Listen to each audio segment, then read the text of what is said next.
Bismillahirrahmanirrahim. Assalamualaikum warahmatullahi wabarakatuh. Bismillah, alhamdulillah. Nahmaduhu wa nasta'inuhu wa nastaghfiruh. Wa a'udzu billahi min syururi anfusina wa min sayyiati a'malina. May yahdihillahu fala mudilla lahu wa may yudlilhu fala hadiya lahu. Asyhadu an la ilaha illallah wa asyhadu anna Muhammadan 'abduhu wa rasuluh alladzi la nabiyya ba'dah. Faqala Allah ta'ala fil Qur'anil Karim wa huwa asdaqul qailin. A'udzu billahi minasy syaithanir rajim.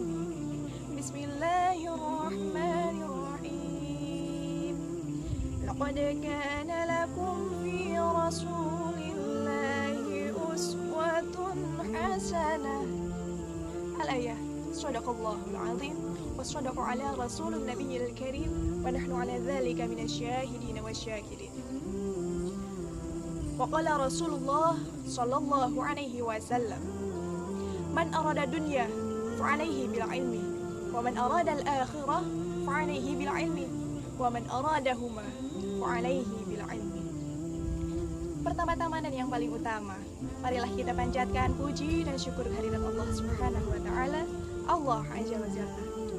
Shalawat beserta salam semoga tetap tercurah limpahkan kepada baginda alam, yakni Habibana wa Nabiyana wa Rasulana Muhammad sallallahu alaihi wasallam, kepada keluarganya, kepada para tabi'in tabi'atnya, sampai kepada kita selaku umatnya.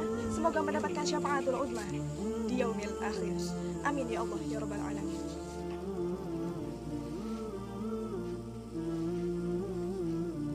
Hadirin semua yang dirahmati oleh Allah Subhanahu wa taala. Pada kesempatan kali ini saya akan menjelaskan mengenai didaktik metodik perspektif nabawi.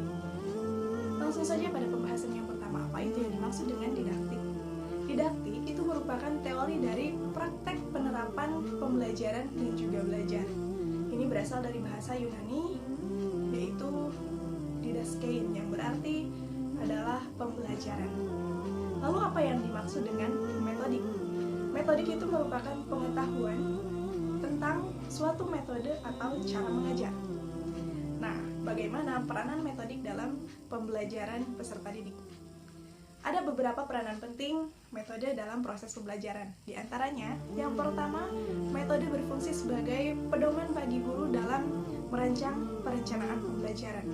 Kemudian, yang kedua, peranan metode adalah sebagai alat untuk mencapai tujuan pembelajaran. Peranan yang ketiga yaitu sebagai salah satu cara agar pembelajaran berlangsung menyenangkan. Nah, kemudian pemilihan metode yang tepat juga akan mempengaruhi peserta didik agar dapat menerima materi dengan lebih mudah. Dan yang terakhir, bahan untuk menilai ketuntasan hasil belajar dengan menggunakan metode pembelajaran tersebut. Apakah dengan menggunakan salah satu metode pembelajaran tersebut dikatakan berhasil ataukah perlu ada evaluasi. Selanjutnya, pemilihan metode yang baik dan benar itu bisa dilakukan dengan melihat satu materi yang akan kita sampaikan. Kemudian yang kedua yaitu situasi dan juga kondisi peserta didik maupun lingkungan belajar. Dan yang ketiga, apakah metode tersebut bisa membuat pembelajaran berlangsung secara efektif dan juga efisien ataukah tidak.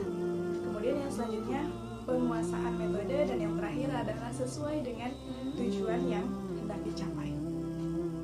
Lalu bagaimana didaktik metodik dalam perspektif Nabi Muhammad SAW?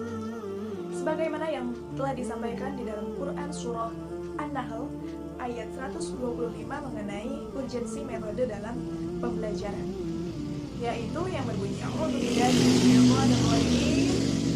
Bismillahirrahmanirrahim.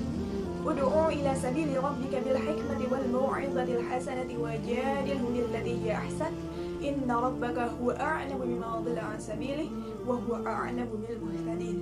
Al-ayah. Shadaqallahul azim. Yang artinya, serulah manusia kepada jalan Tuhan Tuhanmu dengan hikmah dan pelajaran yang baik, dan bantahlah mereka dengan cara yang baik. Sesungguhnya Tuhanmu dialah yang lebih mengetahui tentang siapa yang tersesat dari jalannya, dan dialah yang lebih mengetahui orang-orang yang mendapat petunjuk. Al-Quran Surah An-Nahl ayat 125. Dari Quran surah An-Nahl ayat 125 dapat kita ambil kesimpulan bahwa dari ayat tersebut tersirat 3 metode pembelajaran, yaitu yang pertama adalah dengan hikmah atau kebijaksanaan, dan yang kedua adalah mau'idah hasanah atau nasihat yang baik, dan yang ketiga adalah mujadalah atau dialog maupun debat. Nah, beberapa metode ini memang sudah menjadi populer dengan bahasa yang lebih modern, yang lebih dikembangkan oleh orang-orang barat. Langsung saja untuk metode yang pertama, yaitu metode diskusi. Apa yang dimaksud dengan metode diskusi? Yaitu suatu kegiatan kelompok dalam memecahkan masalah untuk mengambil kesimpulan. Nah, biasanya diskusi selalu diarahkan kepada masalah yang menimbulkan berbagai macam pendapat antara satu orang dengan yang lainnya, sehingga nantinya diambil suatu keputusan yang dapat diterima oleh anggota dalam kelompok. Tentunya ini melewati dinamika tertentu untuk bisa mendapatkan suatu keputusan yang bisa disepakati secara bersama-sama. Lalu yang kedua adalah metode tanya jawab. Sebagaimana yang terdapat dalam hadis Rasulullah SAW, haddatsana Qutaibah bin Sa'id wa Ali bin Hujr qala haddatsana Ismail wa huwa ibnu Ja'far an Ada'i an Abi Hurairah anna Rasulullah sallallahu alaihi wasallam qala atadruna mal muflis qalu al muflis fina man la dirham lahu wa la mata' فقال إن المفلس من أمتي يأتي يوم القيامة بالصلاة والصيام والزكاة ويأتي قد شتم هذا وقذف هذا وأكل مال هذا وسفك دم هذا وضرب هذا فيعطى هذا من حسناته وهذا من حسناته فإن فنيت حسناته قبل أن يقضم عليه وخذ من خطاياه فطرحت عليه ثم طرح في النار. Yang artinya, Qutaibah ibnu Sa'id dan Ali ibnu Hujr menceritakan katanya hadis Ismail dan dia ibnu Ja'far dari ayahnya dari Abu Hurairah radhiyallahu anhu bahwasanya Rasulullah sallallahu alaihi wasallam bersabda, tahukah kalian siapa orang yang muflis atau bangkrut?